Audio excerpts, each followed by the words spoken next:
ഒരു വീട് പണിയുന്നതിനേക്കാൾ കൂടുതൽ തുക ചിലവഴിച്ച് പലപ്പോഴും നമ്മുടെ നാട്ടിൽ ബസ് സ്റ്റോപ്പുകളെല്ലാം പണിയുന്നത് നമ്മൾ കണ്ടിട്ടുണ്ട്.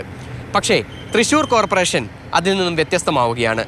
₹1 പോലും മുതൽ മുടക്കില്ലാതെ 150-ലധികം ബസ് സ്റ്റോപ്പുകളാണ് കോർപ്പറേഷൻ പരിധിയിൽ പണിയുന്നത്.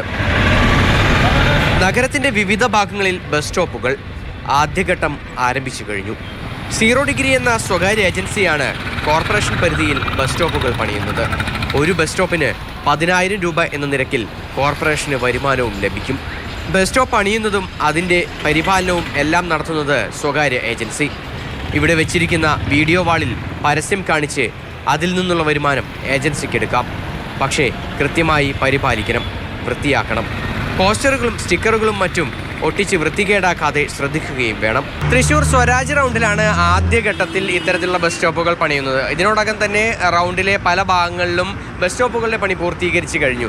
മൊബൈൽ ചാർജിംഗ് സംവിധാനം, അതുപോലെ തന്നെ ഫ്രീ വൈഫൈ, പാട്ട് കേട്ടിരുന്ന് ബസ് കാത്തിരിക്കാം എന്നുൾപ്പെടെയുള്ള നിരവധി പ്രത്യേകതകളും ഈ ബസ് സ്റ്റോപ്പിനുണ്ട്.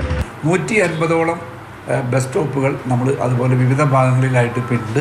ആ 150 എണ്ണത്തിൻ്റെ എഗ്രിമെൻ്റാണ് നമ്മൾ വെച്ചിരിക്കുന്നത്. അതിൻ്റെ തുടക്കം നമ്മളിപ്പോൾ തുടങ്ങിയിരിക്കുന്നത് സ്വരാജ് റൗണ്ടിൽ നിന്നാണ്. ഗ്രാജുവലി 6 മാസത്തിനുള്ളിൽ എല്ലാം നമ്മൾ പൂർത്തീകരിക്കും എന്നുള്ള വ്യവസ്ഥയിലാണ് ഇപ്പോൾ പോകുന്നത്. ഇരിപ്പിടം, free wifi, USB charging point, പാട്ട്, വെളിച്ചം എന്നിവയെല്ലാം ഒരുക്കേണ്ടതും നിർമ്മാണ കമ്പനി തന്നെ. കോർപ്പറേഷന് ₹1 പോലും ചിലവില്ല. കോർപ്പറേഷൻ പരിധിയിൽ 150 ഇടങ്ങളിൽ ഇതേ രീതിയിൽ ബസ് സ്റ്റോപ്പുകൾ പണിയും. ഇതൊരു വരുമാന മാർഗം കൂടിയായാണ് കോർപ്പറേഷൻ കണക്കാക്കുന്നത്. മാതൃഭൂമി ന്യൂസ്, തൃശ്ശൂർ.